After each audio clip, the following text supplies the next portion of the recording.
My name is Claudia. I'm from Anaheim, California. My sister died by suicide on December 9th, 2015. My sister's name is Katherine Gutierrez, and she had the most beautiful eyes. They were green, and she was so full of life. She had really long hair. She was so proud of it. She was just so funny and witty. I have never met anyone as funny as she is. I don't think she saw those things about herself. In the summer of 2013, we got a call from the school telling us that we needed to go because my sister had been cutting herself. We didn't realize it until her PE teacher, obviously they changed into their gym clothes, and he noticed the cuts on her arm, and she had been hiding them. She would always wear a long sleeve, and that was typical of her to wear a sweatshirt, so we didn't really think much of it. But we went and we talked to the psychologist at the school, and she told us, that maybe Katherine needed to open up and tell us what's going on. And that's when she started telling us that she had been having suicidal ideations at that point for a couple of years. But we didn't know any of this. We didn't know that there was a problem until she started cutting. After she started cutting, everything happened really quick and things went downhill really fast. That day we went home and we asked her, what's wrong? How can we support you? We were very torn up about it because we hadn't never seen that before from anyone. And she told us that she didn't know, that she couldn't explain it, but it was just like her emotions were boiling over, and she's like, when I cut, it's just like a release. And we couldn't understand that. So after that, very quickly, she started drinking, and we didn't know she was drinking either until she went to the hospital for alcohol poisoning. At that moment, the hospital felt very strongly that she was a harm to herself. So she went into the psych ward.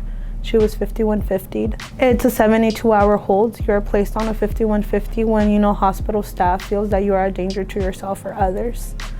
When she was there, she excelled. She did really well. She wrote a really nice story about me and how I motivate her, and how she sees that she can become a better person because of me.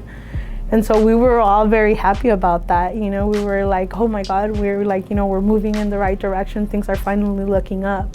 She was discharged. She was prescribed depression medication, but her erratic behavior continued.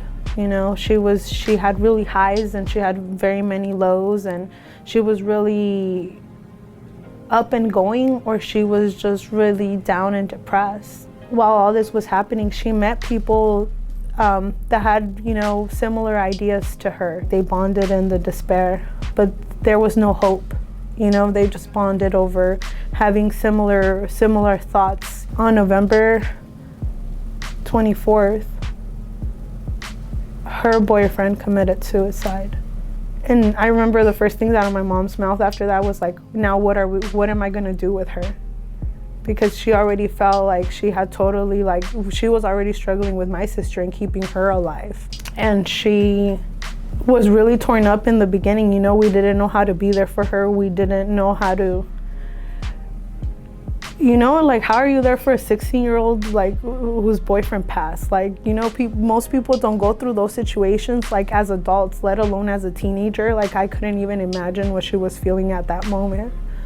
And we just kind of all surrounded her, and she still rebelled. She was struggling, and towards the end, I think she told us she was fine, and I think we so desperately wanted to believe she was fine. So when she was telling us that she was fine, we wanted to believe it. And after all that happened, she promised us that she would never do that, because she thought of us, and she knew that the pain that someone else took on. And I think we so desperately wanted to believe that we did. We believed her. We thought she was okay.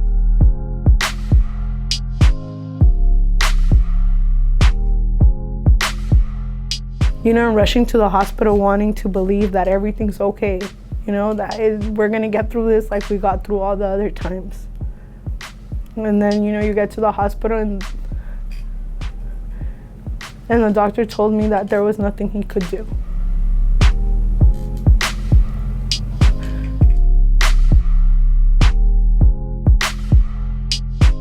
That there is help and hope.